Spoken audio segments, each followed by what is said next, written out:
ሰላም እንዴት ናችሁ? ውድ የሀሁ አካዳሚ ቻናል ቤተሰቦች፣ ይህ የሀሁ አካዳሚ ቻናል የኦንላይን ትምህርት ቤት በመሆን እያገለገለ ይገኛል።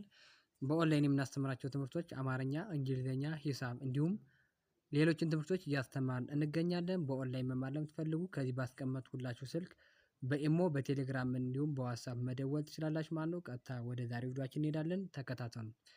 እሺ፣ የቪዲዮአችን ርዕስ የሚሆነው በ30 ቀን ውስጥ እንግሊዝኛ መናገር መቻል የሚል ይሆናል ማለት ነው። በ30 ቀን ውስጥ እንግሊዝኛ መናገር መቻል። እሺ፣ ይሄን ወርዶች እስኪ አንድ ባንድ እንይ። እስኪ ሁሉንም አንድ ባንድ እንይ። ሙሉን ከመጀመሪያ ቪዲዮን ከመጀመሪያው እስከ መጨረሻው ማየት የምትችሉ ከሆነ በቀላሉ እንግሊዝኛ ማውራት ትችላላችሁ ማለት ነው። ለምሳሌ አንድ ባንድ እንይ እስኪ። ለምሳሌ ይሄ የእንግሊዝኛ ወርዱ ሲሆን በዚህ ረድፍ የተጻፈው ማለት ነው። ቀጥታ ይሄ ደግሞ እንዴት ማንበብ እንደምንችል ነው። በቀላሉ እንዴት ማንበብ እንደምንችል ለምሳሌ ይሄ ክሎዝ የሚል ሲነበብ ክሎዝ የሚል ነው። ከዛ ይሄ ደግሞ በአማርኛው ክሎዝ።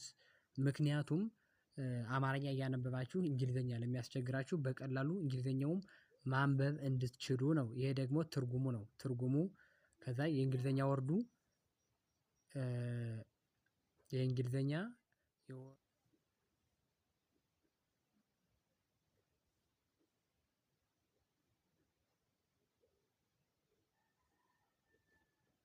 እሺ፣ ይሄ ወርድ ክሎዝ ይላል ማለት ነው። ክሎዝ ስናነብ ይሄን ክሎዝ ብለን ነው የምናነበው። ክሎዝ፣ ይሄ ክሎዝ የሚል ይሆናል ማለት ነው። ትርጉሙ ደግሞ በአማርኛውም ሲነበብ ይሄ ክሎዝ ተብሎ ይነበባል። ትርጉሙ መዝጋት ማለት ነው። ክሎዝ ማለት መዝጋት የሚል ትርጉም አለው ማለት ነው። ክሎዝ ማለት መዝጋት ማለት ነው። ክሎዝ ማለት መዝጋት ማለት ነው። ትርጉሙ መዝጋት ነው። እሺ፣ የሚቀጥለው ነው። ይሄ ደግሞ ፑሽ ተብሎ ይነበባል። ፑሽ ማለት እሺ፣ ፑሽ ተብሎ ይነበባል። ይሄ ፑሽ ተብሎ ነው የሚነበበው። አማርኛውም ከዚህ ጋር ፑሽ ይላል ማለት ነው። ፑሽ ማለት ነው። ፑሽ ማለት የአማርኛ ትርጉሙ ምንድነው ስንል ፑሽ ማለት መግፋት ነው። መግፋት፣ የሆነን ነገር መግፋት። ፑሽ ማለት መግፋት የሚል ትርጉም አለው ማለት ነው። ፑሽ ማለት መግፋት ነው። እሺ፣ የሚቀጥለው ይሄ ደግሞ ፑል ተብሎ ይነበባል። ይሄ ፑል ብለን ነው የምናነበው። ፑል፣ ይሄን ፑል ብለን እናነበዋለን። ይሄን ፑል ብለን ካነበብን እሺ፣ በአማርኛውም ከዚህ ጋር ሲነበብ ፑል ተብሎ ነው የሚነበበው። ፑል ማለት የአማርኛ ትርጉም ምንድነው ስንል መጎተት የሚል ትርጉም ይሰጠናል ማለት ነው። ፑል ማለት የአማርኛ ትርጉሙ መጎተት ማለት ነው። ፑል ማለት መጎተት የሚል ትርጉም አለው ማለት ነው። እሺ፣ ፑል ማለት መጎተት ከሆነ ይሄ ደግሞ ፍሮ ይላል ማለት ነው። የሚቀጥለው ይሄ ስሮ ተብሎ ነው የሚነበበው። ስሮ። እሺ፣ ይሄን ስሮ ብሎ እናነበዋለን። ስሮ ደግሞ ምንድነው? አማርኛም ከዚህ ጋር ይኸው ስሮ ተብሎ ነው የሚነበበው። እሺ፣ ስሮ ማለት የአማርኛ ትርጉሙ መወርወር ማለት ነው። ስሮ ማለት መወርወር ነው። እሺ፣ የአማርኛ ትርጉሙ መወርወር የሚል የአማርኛ ትርጉም እናገኛለን ማለት ነው። እሺ፣ ይሄን በዚህ ካየን የሚቀጥለው ደግሞ ፍላይ ይላል። ፍላይ ማለት ደግሞ ከዚህ ጋር በአማርኛው ፍላይ ተብሎ ነው የሚነበበው።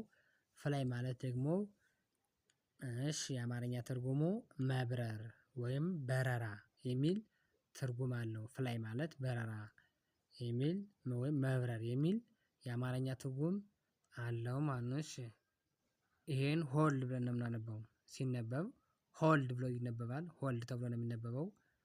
እሺ፣ ይሄን ሆልድ ብለን ካነበብን አማርኛም ከዚህ ጋር ሲነበብ ሆልድ ብሎ እናነበዋለን። ሆልድ ማለት መያዝ የሚል ወይም ማንጠልጠል፣ መያዝ የሚል ትርጉም አለው ማለት ነው። ሆልድ ማለት መያዝ የሚል የአማርኛ ትርጉም አለው ማለት ነው። እሺ፣ በዚህኛው መስመር ስንሄድ ደግሞ ይሄ ደግሞ ስሞል ተብሎ ይነበባል። ስሞል፣ ይሄን ስሞል ብለን እናነበዋለን ማለት ነው። ስሞል ማለት እሺ፣ በአማርኛም ሲጻፍ ይኸው ስሞል ተብሎ ነው የሚነበበው። ሲነበብ ስሞል ማለት ማለት ነው። ስሞል ማለት የእንግሊዝኛ ወርድ ሲሆን የአማርኛ ትርጉም ደግሞ ትንሽ ነው። ስሞል ማለት ትንሽ የሚል የአማርኛ ትርጉም አለው ማለት ነው። እሺ፣ ይሄ ደግሞ ይሄን ድሮፕ ብለን ነው የምናነበው። ድሮፕ ማለት ምን ማለት ነው? አማርኛውም ከዚህ ጋር ሲነበብ ድሮፕ ብሎ ነው የሚነበበው።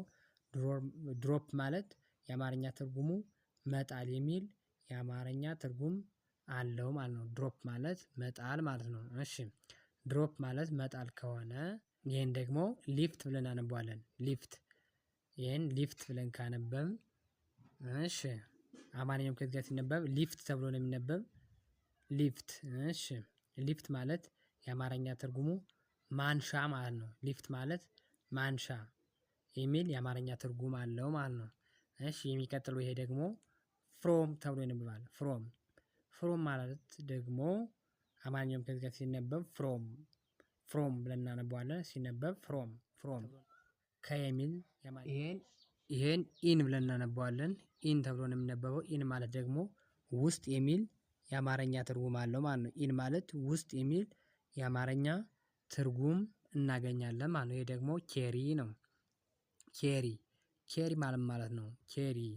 ኬሪ ማለት ደግሞ መሸከም የሚል የአማርኛ ትርጉም አለው ማለት ነው። ኬሪ ማለት መሸከም የሚል የአማርኛ ትርጉም አለው ማለት ነው። ውድ የቻናል ቤተሰቦች የዛሬ ቪዲዮአችን ይህን ይመስል ነበር። በኦንላይን መማር ለምትፈልጉ ከዚህ ባስቀመጥኩላችሁ ስልክ በኢሞ በቴሌግራም እንዲሁም በዋትስአፕ መደወል ትችላላችሁ ማለት ነው። በኦንላይን የምናስተምራችሁ ትምህርቶች አማርኛ፣ እንግሊዝኛ፣ ሂሳብ እንዲሁም ሌሎችን ትምህርቶች እያስተማርን እንገኛለን። በቀጣይ በአዲስ ቪዲዮ እስክንገናኝ ድረስ መልካም ጊዜ ይሁንላችሁ። ሰላም ሁኑ።